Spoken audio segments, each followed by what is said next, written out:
अजय जी को मैं जोड़ूंगा। इसके पहले एक सवाल आपसे और कि एकजुट होने की क्यों जरूरत पड़ गई? इतनी पुरानी पार्टी है, सबसे पुरानी पार्टी है, इसके बाद भी जो है क्षेत्रीय पार्टियों से गठबंधन जैसी स्थिति आ गई है। कहीं ना कहीं सोचने वाली बात तो है। अजय जी, आपके कोई अगर सवाल हो?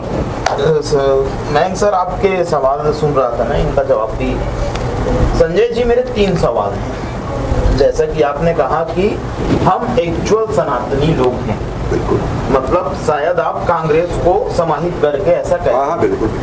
जिस दौरान अयोध्या में रामलला मंदिर के प्राण प्रतिष्ठा का महोत्सव चल रहा था, उसी के 1-2 दिन आगे पीछे, अब ये तो आप मानेंगे कि पूरा देश उस वक्त राममय था, और उसी दौरान अपने यात्रा के बीच राहुल गांधी ने न सिर्फ मांसाहार का सेवन किया, बल्कि फोटो भी पोस्ट की उनके थी। फोटो और वीडियो को उन्होंने पोस्ट भी किया। ये है मेरा पहला सवाल कि इस पर आप क्या कहेंगे। दूसरा सवाल मैं कहना चाहता हूँ कि कांग्रेस का एक आदमी कांग्रेस के साथ है, केवल राम मंदिर के मुद्दे को ही आधार बनाकर उसका विरोध किए जाने को लेकर आपके बहुत वरिष्ठ प्रवक्ता गौरव वल्लभ, उन्होंने न सिर्फ इस्तीफा दिया, इस्तीफा देने के साथ साथ ही कृष्णन भी चले गए। प्रमोद कृष्णन भी है, चले गए। आपने कहा कि परिवार है, तो क्या वो परिवार के नहीं थे? और क्या सनातनी होने की यही परिभाषा है जो राहुल गांधी कर रहे हैं? पहली चीज का आपको जवाब दूंगा कि राम का जब पूरा राम मंदिर का उद्घाटन हो रहा था तो मांसाहार, आपने बताया कि मांसाहार उन्होंने किया, तो ऐसा कहीं वर्जित तो नहीं हिंदू धर्म में कि अगर कहीं कोई आयोजन कहीं हो रहा है तो मांसाहार नहीं होगा, या स्मृति ईरानी के उसमें होटल में बीफ नहीं बिकेगा, ऐसा तो कहीं नहीं हुआ ना। स्मृति ईरानी के होटल में बीफ बिक रहा था ना उस समय। तो ये छोटे यही मैं बोला, ये छोटे मुद्दे भटकाने वाले हैं, मुर्गा, मटन, मछली, हिंदू, मुसलमान, पाकिस्तान, नफरत, ये सब भटकाने वाले मुद्दे हैं। और दूसरा क्वेश्चन क्या था आपका?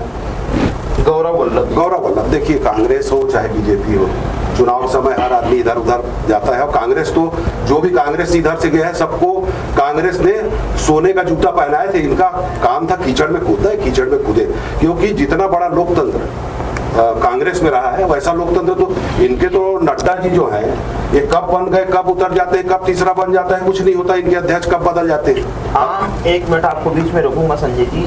लोकतंत्र की दुहाई देने वाली कांग्रेस, आम जनता के बीच ये चर्चा है, भाजपा का लगातार आरोप भी लगते रहा है, मीडिया में ये बातें प्रमुखता से दिखाई जाती रही कि कांग्रेस का ऐसा कैसा लोकतंत्र कि सदियों से केवल गांधी परिवार के अध्यक्ष पद पर काबिज रहा है, बीते कुछ सालों को, या रिमोट की बात आती है, बीते कुछ सालों को छोड़कर। नहीं, हमारे अध्यक्ष अगर आप गिनेंगे तो हमारे अध्यक्ष राष्ट्रीय अध्यक्ष खड़गे जी है, जैसे अभी है ना, मैंने कहा ना, बीते कुछ समय को छोड़, उससे पहले भी 30 या मेरे को अभी आंकड़े नहीं मालूम है, उससे पहले भी बहुत सारे अध्यक्ष जो कांग्रेस गांधी परिवार से भी थे, वो बने थे।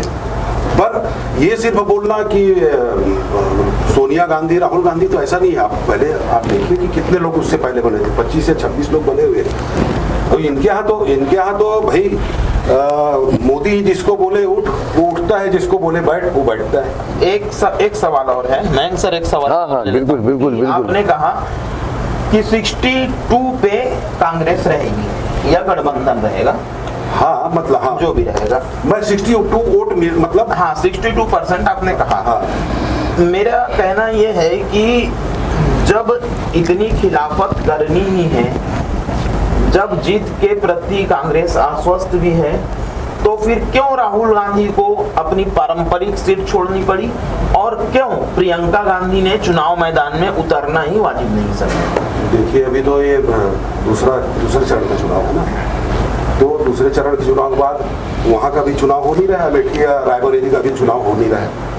आने वाले समय में परिस्थिति बदलेगा, प्रियंका गांधी हो सकता है वहां से लड़ेगी, अभी तो आप बोल नहीं सकते, तो ये भविष्य के गर्भ में अभी। इस सवाल को मैं रविंद्र सिंह जी तक जो है लेके जाना चाहूँगा। वायनाड की सीट राहुल गांधी जाते हैं, वहाँ पर दूसरे चरण में वोटिंग है, हो गया आज। फिर इसके बाद जो है खबरें जो अब आ रही हैं कि राहुल गांधी अमेठी से भी पर्चा दाखिल कर सकते हैं। इसके साथ बात सनातनी की चल रही थी, मैं उस पर ही आपको लेके जाऊंगा। इसके बाद ये भी खबर आ रही है कि प्रियंका जी जो हैं रायबरेली से मैदान में उतर सकती हैं। 1 तारीख के आसपास ये पर्चा भरेंगे दोनों भाई बहन। उसके पहले ये भी खबर है कि अयोध्या रामलला के दर्शन को जाएंगे। क्या आपको लगता नहीं कि ये वो मौका था कि पहले वायनाड की सीट जो है, क्योंकि वहाँ पे मुस्लिम आबादी 65% है, वहाँ की सीट पर जो है पहले वोटिंग हो जाए, क्योंकि अगर पहले भर देते हैं और राम मंदिर के दर्शन करके आ जाते हैं तो वहाँ पे नाराजगी झेलनी पड़ेगी। ये स्थिति जो है, मैं आपसे एक कमेंट चाहूँगा, जिस तरीके से सनातन की बात की है, किस तरीके से देखते हैं आप इसको?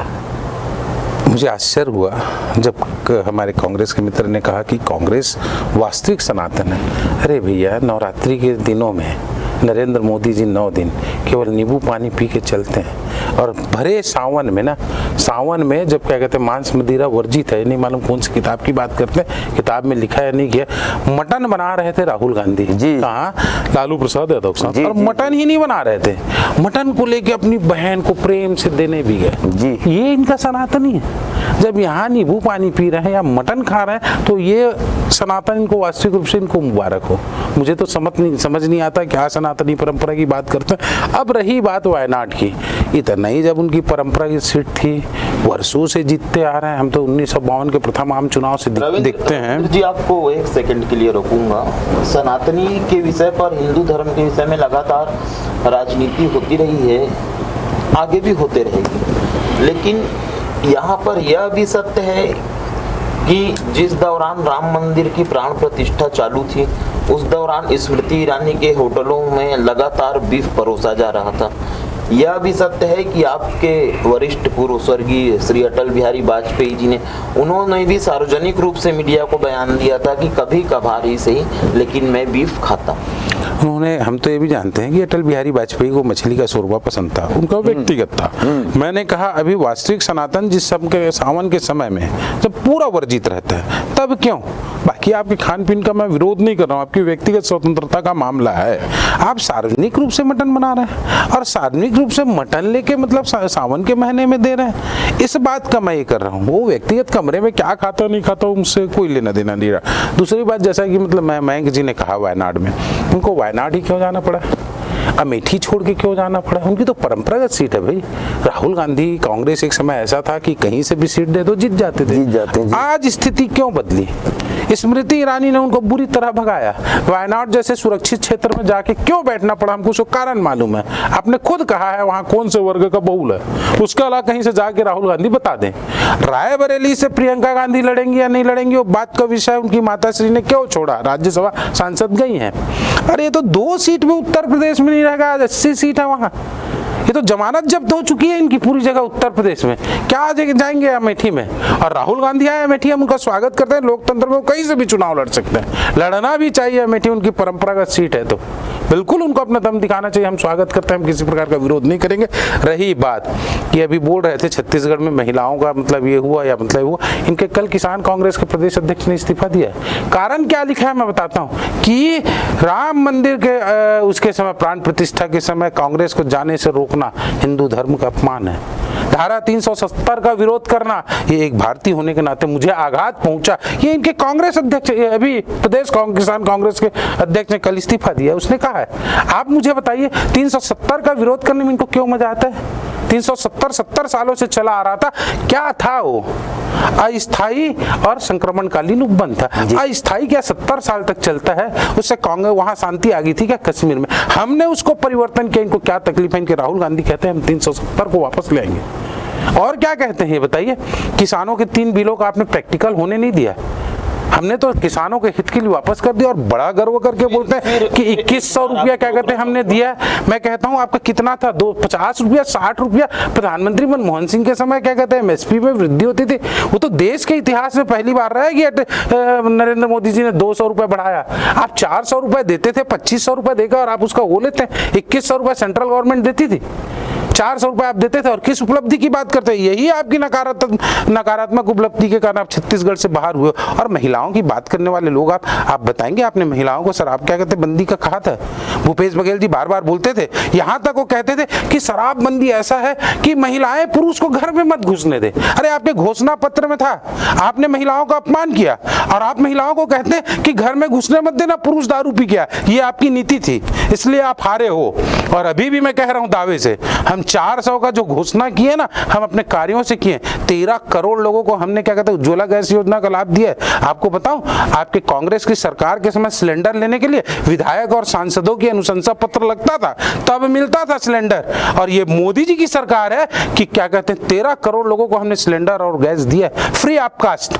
भराना नहीं भराना बात का विषय, आप मुझे बता दीजिए। टेलीफोन लेने के लिए आपके विधायकों के और सांसदों की अनुशंसा लगती थी। हम 2047 के विकसित भारत का सपना देखते हैं और आप मिडाइवल भारत में जाते हैं, मुगलिया कालीन में जाते हैं। आपका घोषणा पत्र बताओ, आपने कहा है सारे संपत्ति की सर्वे होगी। क्यों करेंगे संपत्ति का सर्वे आप? इंदिरा गांधी ने 1978 में बंद कर दिया था, आप ही की सरकार ने क्यों बंद कर दिया था कि आर्थिक उपार्जन जिसकी जितनी क्षमता होगा। आज आप मेरी प्रॉपर्टी का आप ही करेंगे, सर्वे करेंगे और पूर्ण रूप से समान वितरण करेंगे। आप लोगों को काम करने से रोकना चाहते हैं, ये आपका विजन है घोषणा पत्र में। आपके घोषणा पत्र में आपने कहा क्या? अल्पसंख्यकों को पोशाक पहनने की स्वतंत्रता दी जाएगी। कहां हम इंटरनेट के दौर में जी रहे हैं और आप कहां जा रहे हैं?